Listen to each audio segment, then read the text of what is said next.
Hi, my name is Wang Haoyu. I'm a bachelor candidate at Huazhong University of Science and Technology in China. The paper I will be sharing today is titled Advances in Understanding RSV Glycoproteins, Insights into Viral Entry and Implications for Vaccines and Therapeutic Development.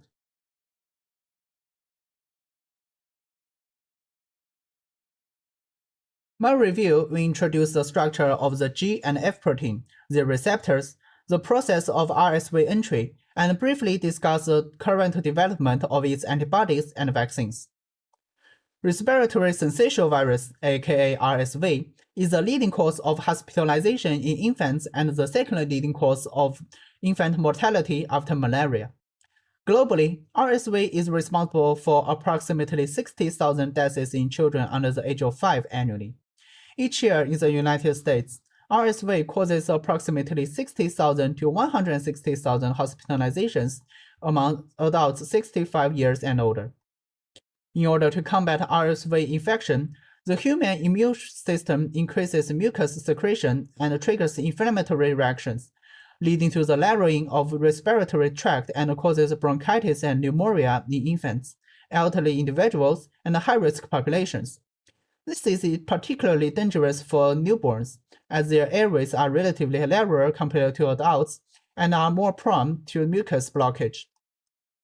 RSV is a negative-sense single-stranded RNA-enveloped virus. Its genome consists of 10 genes encoding 11 proteins. There are 7 structured proteins. Small hydrophobic protein, fusion protein, and glycoprotein are located on the surface of RSV. Among them, F and G protein are involved in the virus entry process. Based on the differences in the surface glycoprotein G, RSV can be classified into 2 subtypes, A and B. The F protein is highly conserved in both subtypes A and B, making it the primary target for current vaccine and neutralizing antibodies. The primary function of F protein is to mediate fusion of the viral and host cell membrane. The precursor of the F protein is a peptide called F0, which contains 574 amino acids.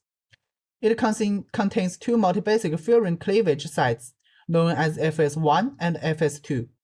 FS1 and FS2 divide F0 into 3 parts, F1, F2, and pp27.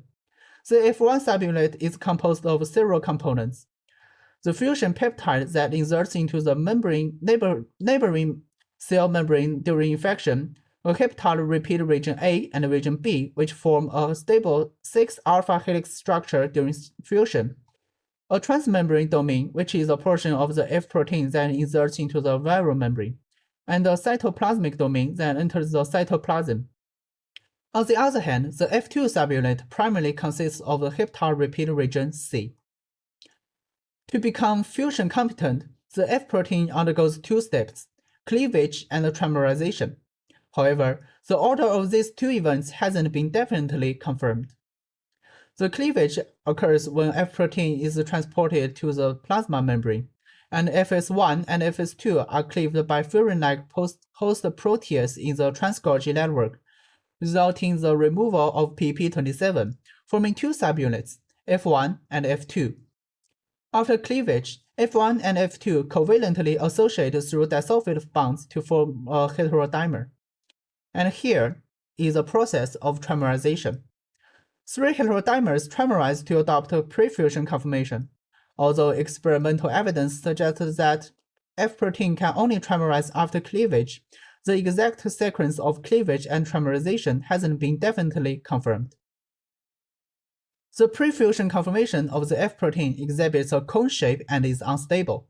In vitro experiments have shown that higher temperature and lower osmotic pressure can induce conformational changes in the pre-fusion conformation to form the post-fusion conformation.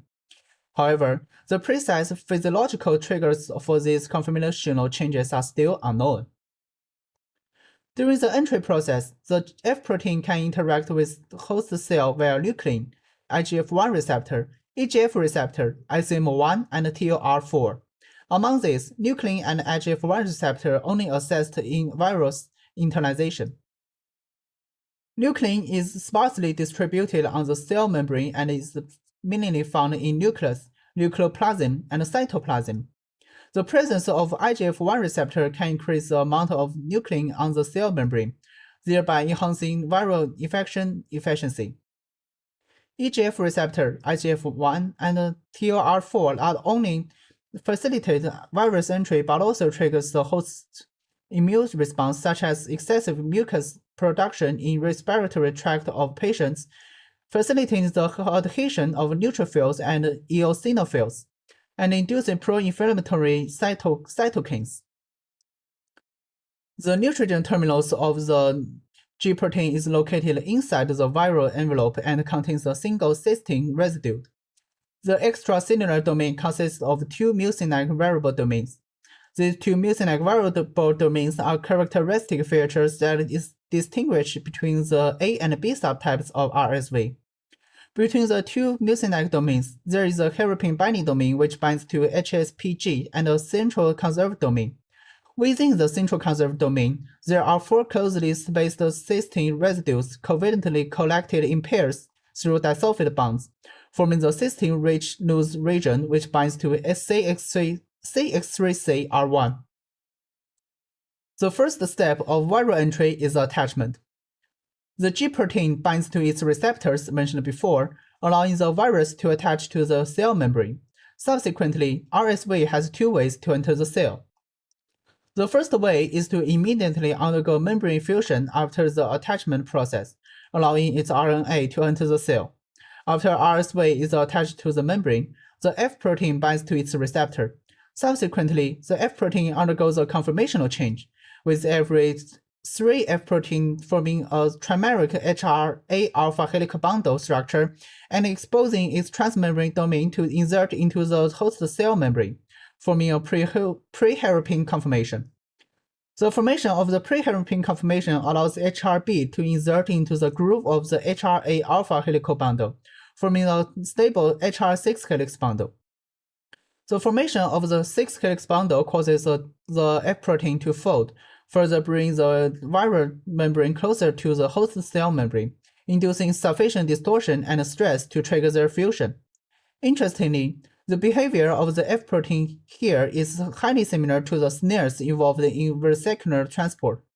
The complex formed by V snares and T snares is similar to the HR6 helix bundle mentioned earlier. The second way is to enter the cell through macropinocytosis first, and then complete membrane fusion within the vesicles. RSV first activates the alpha-1 subunit of sodium-potassium pump. This process involves the participation of the G protein, but the exact mechanism by which the G protein activates the subunit is currently unknown. Activation of the pump leads to phosphorylation of EGF receptor, resulting in its transactivation. Upon activation, EGF receptor initiates downstream signaling that triggers actin rearrangements and plasma membrane invagination, thereby initiating macropinocytosis. In the second mechanism, the process of the fusion is similar to the first mechanism. To date, 2 vaccines and 2 monoclonal antibodies have been approved for marketing. 2 vaccines currently available are RSV and Bracebo. Both are designed based on the F prefusion structure. For a long period of time, palivizumab was the only monoclonal antibody for RSV. In 2022, lurazivimab was approved and it has stronger neutralizing activity and only requires a single dose. We believe that in the coming years, there will be more effective treatments to combat RSV and it will consequently no longer be a dangerous virus for newborns. Thanks for watching.